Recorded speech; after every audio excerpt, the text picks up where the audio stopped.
يا صباح الفل يا صباح الجمال على احلى اخوات وعلى احلى متابعين. لو اول مره تدخلوا قناتي انا رشا. النهارده بقى هعمل لكم السمك الجميل ده. طبعا هو بيتكلم عن نفسه، بصوا الجمال والحلاوه. كل ده انا عاملاه في البيت، شويت السمك وعملته كده في صينيه ببطاطس. كل دوت هوريه لكم خطوه بخطوه. اول حاجه انا جبت عندي السمك ونضفته طبعا. كلنا بننضف السمك وعارفين بيتنضف ازاي. وغسلته بملح كده وبميه وخليته زي الفل. جبت بقى عندي هنا دي خلطة توم وفلفل، زي ما انتوا عارفين انا بحب اعملها كمية يوم السمك لاني بستخدمها في حاجات كتير.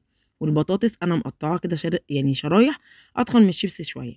وعندي هنا بقى فلفل وجزر وطماطم وبصل. هجيب بقى الخلطة الحلوة دي كلها كده على بعض واقلبها كده، اديها تقليبة حلوة. بس قبل ما اقلبها هاخد هنا حبة جزء كده من التوم اللي انا طحناه في الكبة بالفلفل.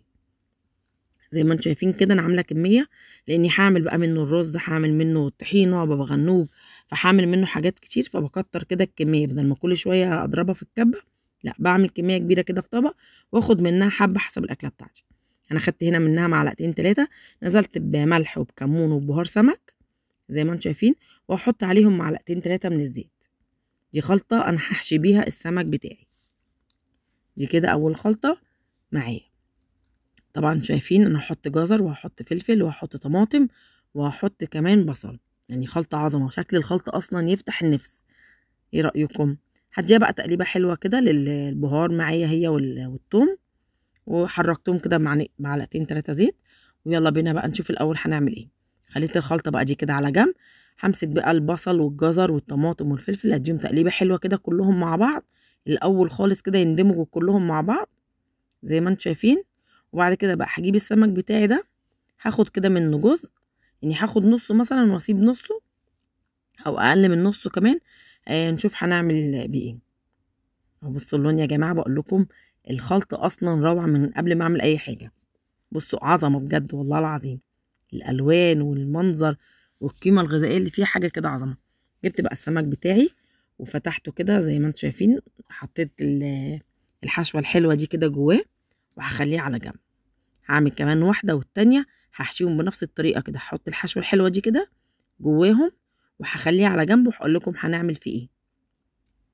بصوا مفيهوش اي حاجة خالص. انا بحشي السمكة من غير ما احط لها اي حاجة خالص. غسلتها ونضفتها وحشيتها بقى بالخلطة الحلوة دي. وهقول لكم برضو دوت انا هعمل بيه ايه. زي ما انتم شايفين بقى كده هحشي ال3 سمكات دولت واخليهم على جنب. السمك دوت يا جماعة اسمه سمك سيلفر. سمك سيلفر. هقول لكم برضو انتظروا معايا في اخر الفيديو، هقول لكم السمك ده حلو ولا لا. في الطعم، في عيوب، في مميزات، كل حاجة هقولها لكم. شلت بقى السمك اللي انا حشيته دوت كده من بطنه. وجبت عندي صينية هنا حطيت فيها معلقتين زيت زي ما انتم شايفين. وهنزل بقى كده بالبطاطس بتاعتي اديها رصة حلوة كده. انا بقول لكم كده مقطعاها اتخن من شيبسي بشوية. هنرص عشان السمك يا جماعة انتوا عارفين ان السمك بيستوي بسرعة. فلو قطعنا البطاطس تخينة مش هتستوي، مع السمك هيستوي البطاطس مش هتستوي. هنزل هنا بقى برشة فلفل اسود، رشة كمون، رشة ملح، رشة بهار سمك. الحاجة اللي انت عايزة تحطيها، البهار اللي انت عايزة تحطيه حطيه. انا عن نفسي بحط الحاجات اللي بحبها. طبعا كل اكل وليه ذوقه. كده خلاص هدي بقى رشة حلوة كده من الخضار الجميل اللي معايا ده. حاجة كده فاخر من الاخر.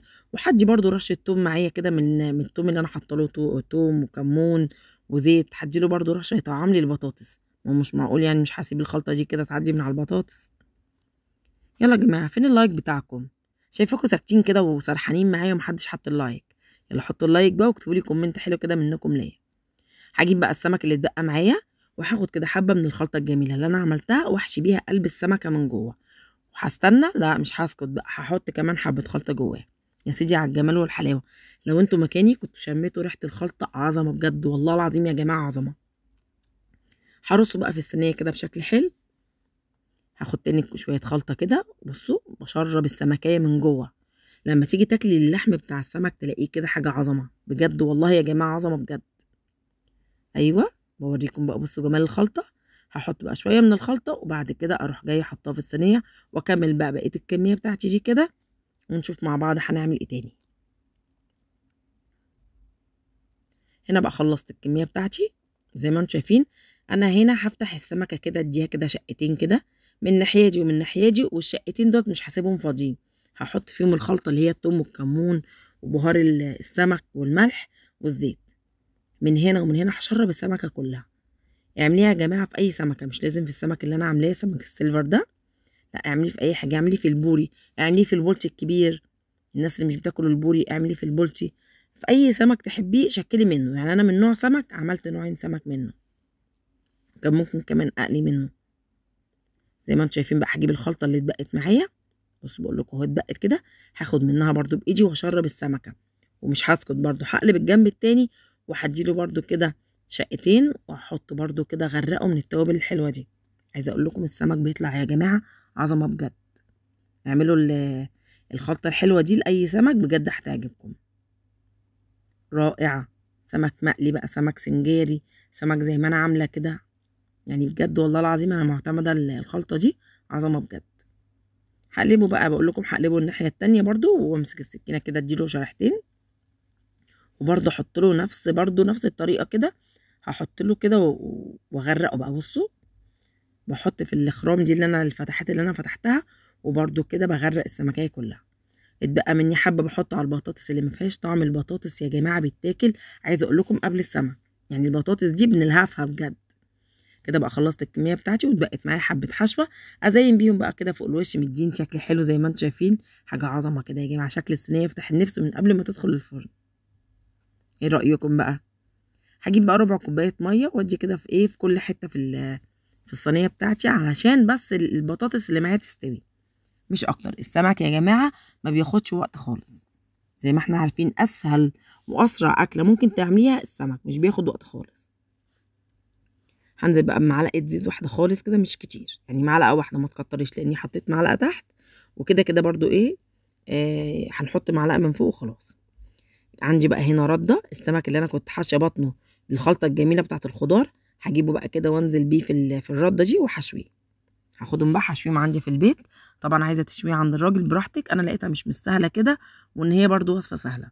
والمقطع اللي انا كنت يعني بشوي فيه السمك في البوتاجاز، معلش هو اتحذف مني غصب عني. كنت عايزه اوريكم ان هو سهل جدا وما طلعش دخان ولا اي حاجه خالص. في فرن البوتاجاز، في الصاجه الاولانيه، او اللي هي الصاجه اللي بتتشال وتتحط في البوتاجاز، سخنيها كويس جدا وحطي كده السمك كده في الرده زي ما انتم شايفين.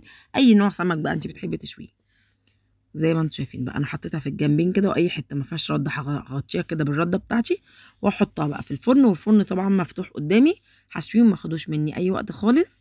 وعلى بال بقى ما بيتشوي، جبت بقى عندي هنا ورقه ألمونيا او ورق فولي سوري يا جماعه، او ورق فويل زي ما انتم شايفين، عشان عايزه السمك بتاعي يفضل سخن. عندي بقى هنا خلطه ملح كمون. عايزه تحطي فيها شطه، انا حاطه ملح وكمون وشطه. عايزه تحطي شطه تمام، مش عايزه خلاص. عايزه تحطي توابل اي حاجه تانية بتحبيها مفيش اي مشكله. همسك كده السمك بتاعي ده، اغطس كده الخلطه الحلوه اللي انا عملتها دي. مش هحطه في ميه، ساعات بشتريه من عند الراجل بيبقى حاطه كده في رشش عليه الملح والشطه والكمون، ومش حاطط فيه هو كده مع سخونيه السمك، ولفه بالورق الفويل ده، بيعرق كده نفسه وبيطلع طعمه عظمه بجد. ولا بقى بيبقى حايس من الميه ولا اي حاجه خالص. وهديله بقى رشه توم الحلوه اللي انا كنت دقاها معاكم دي، اللي عملت بيها الخلطه زي ما انتم شايفين كده. وهغطي بقى، بصوا بقيه الخلطه كده، وهغطي عليه خالص. هسيبه كده واكمره لحد لما نيجي نتغدى، يكون بقى شرب بقى من التوابل بتاعته الحلوه دي ومن التوم. وبقى كده بألف هنا على عيونكم. طبعا بقى انا هقول لكم حاجه دلوقتي، السمك اللي انا عملته ده يا جماعه محدش يشتريه بامانه. سمك السيلفر محدش يشتريه. بعد ما تعبت وعملت العظمه دي كلها، السمك ده كله اترمى وما كناش منه اي حاجه خالص، لان السمك ده كله شوك، كله شوك من جوه اللحم. فبالله عليكم محدش يشتريه، لاني انا بعد ما كلفت نفسي وعملت كل الحاجات ده، السمك ده اخدته ورميته في الزباله. انا قلت لكم انتظروني في اخر الفيديو، لاني بجد كان لازم اقول لكم النصيحه دي. اشوفكم في فيديو جديد، وسلام.